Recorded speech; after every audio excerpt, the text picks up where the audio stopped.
What is up, people of the internet? It is me, Real American Politics, back in with a new video. And today, it is time that we explain what went wrong with my Senate predictions this year. I know, your predictions were so wrong, and all this crap that people have been saying about my predictions this cycle. And there were a couple states that were off the money by a lot. But here is why I'm making this video. One, I still want to prove to you guys that my data, the way I got to my predictions, made sense at the time. Secondly, that prediction was not the only prediction. I flat out said that prediction was the most likely scenario.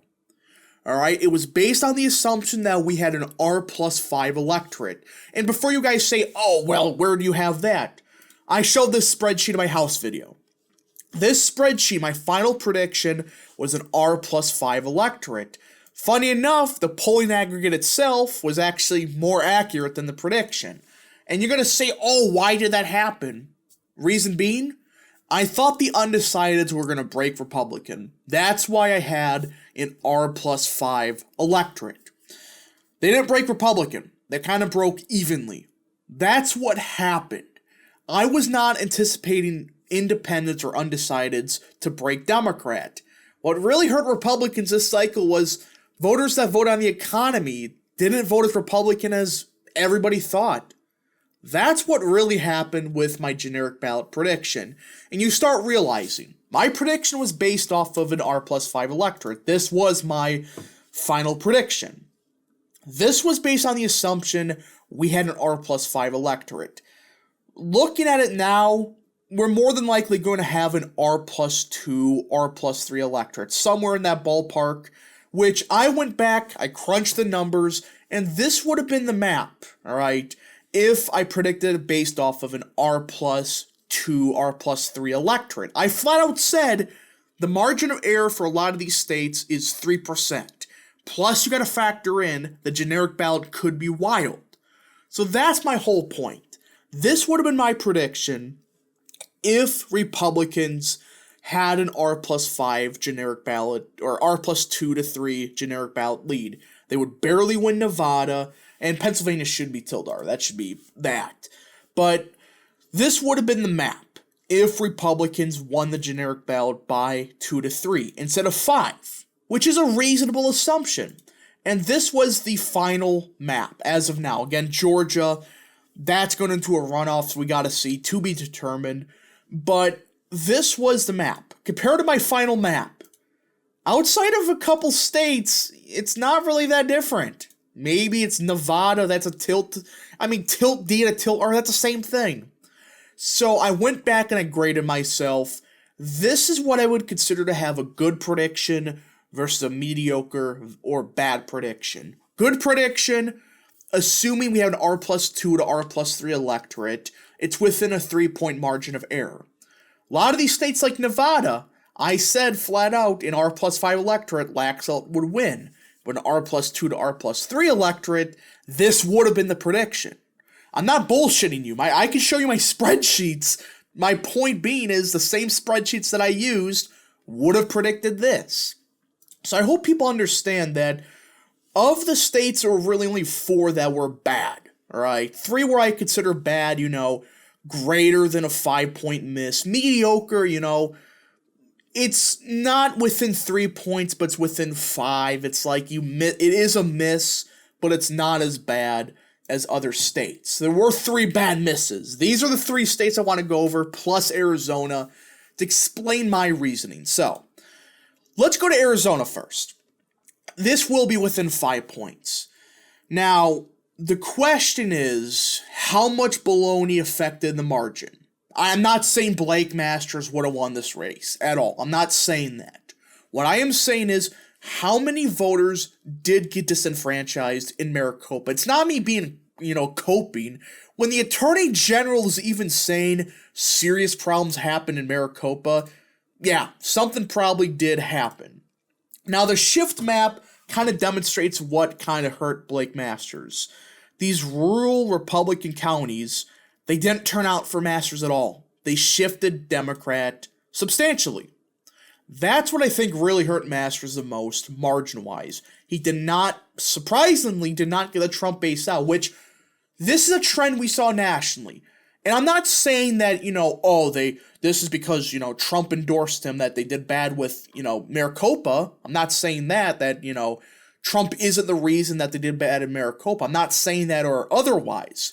What I am saying in these Trumpy counties like Yavapai, Mojave, La Paz, etc., these counties are Trump counties. What happened, in my opinion, was a lot of these voters just didn't vote. That's why you did see a shift towards the left in a lot of these places. A lot of these Trump voters, they are still not voting in midterms. That's the biggest reason for what I think happened in Arizona. If voters did vote, which I think, they should have, I think they should have voted, but it's kind of weird they didn't. Either way, if these voters would have voted like we expected them to, like anybody expected them to, this race would have been within the margin of error of 3 points. So Arizona, in my opinion, just came down to, you look at precinct data, Republican voters just did not turn out in Arizona. So this is the one state where I would say I wasn't really often when you could factor in the generic ballot, when you factor in everything. It just was a turnout problem we saw nationally. So Arizona is one of those states you can argue with me all you want. I'm just saying the turnout was just not there for Republicans. That's why the prediction was kind of just, it wasn't the best, but the assumptions were correct at the time. So Arizona, I would say, was not that bad of a prediction with the assumptions we had at the time. Now the other three, oh boy, the bane of my existence: Washington, Pennsylvania, and New Hampshire. Let's say to Washington. Look, Smiley ran it up in the rurals. The problem? She did not get the shift we expected in King County. And this one I'm taking the L on. I should have looked more at the primary data. Like, it wasn't as good for Murray as in the past, but it still would have indicated that Murray would have won this by, like, a safe margin. But it's one of those things where I thought, okay, if you would have told me that these rural counties shifted this Republican, I would have thought King County would have shifted, 6, 7 points Republican. No, it only shifted 2.5. This is one of those races where I'm taking the L on. This was a bad prediction. There's really nothing I can explain here. It was just a bad prediction overall. So Washington, in my opinion, that's the big L of the cycle for me. Now we got Pennsylvania. This one I'm kind of shocked about. If Fetterman would have won, I thought it would have been close, but he did win by around 4 points.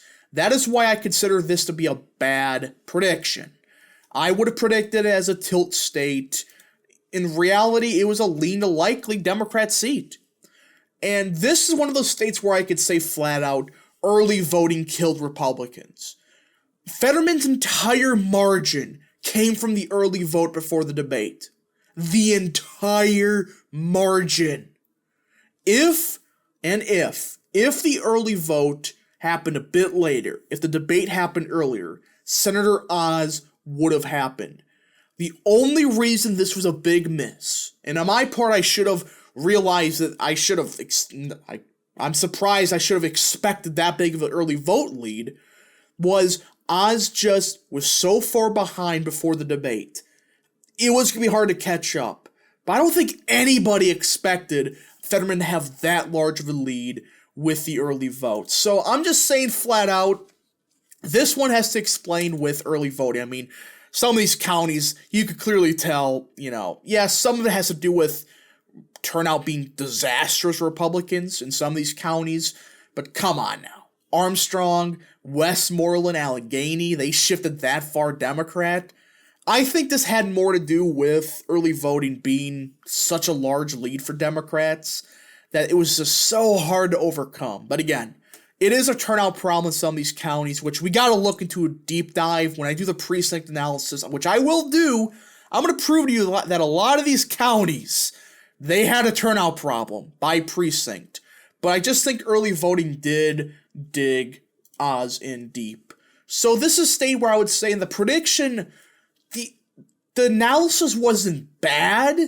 It was just Fetterman had an ungodly lead with early voting that it would have been hard for Oz to overcome anyways.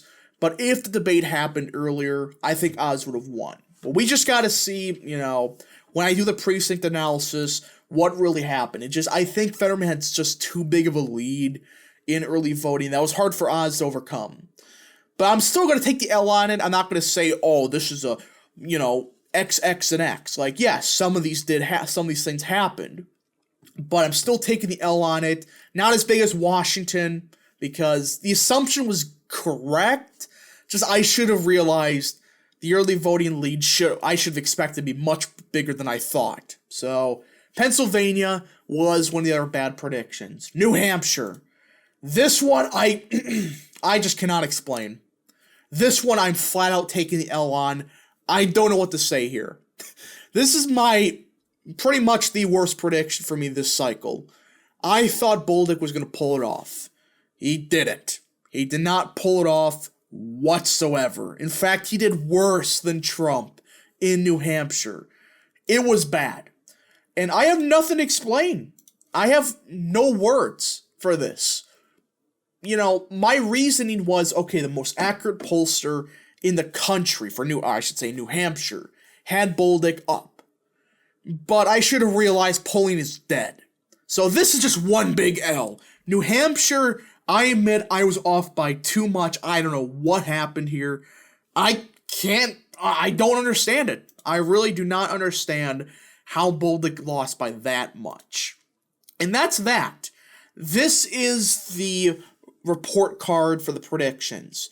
Based on most of these states like Nevada, Wisconsin, Georgia, the assumptions were correct. It was based off the generic ballot. And I flat out said the margin of error could increase based on the generic ballot being smaller than I expected. I thought R plus 5, R plus 2 to R plus 3 looks like which could be added right now. That alone explains a lot of these quote-unquote misses in this map.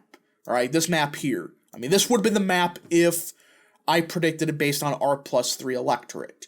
But still, I had 3 major misses that I cannot reasonably say what happened. Arizona, it was within the ballpark. Just turnout wasn't there, plus shenanigans in Maricopa. I'm not saying that Masters would have won. I'm just saying a lot of the shit that happened in Maricopa did, I think, inflate Kelly's margin just a bit.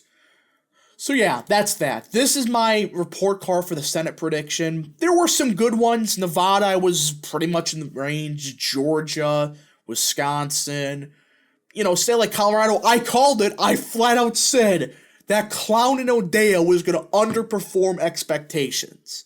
But it still wasn't the best of predictions. But it's not as bad as you would originally expect, considering I had my own models with an R plus 5 electorate. R plus 3, this map, it would have been more accurate. Just these are the 3 states that I am not denying were bad predictions. Anyways, folks, thank you so much for watching. We'll see you guys in the next video. Godspeed to all of you.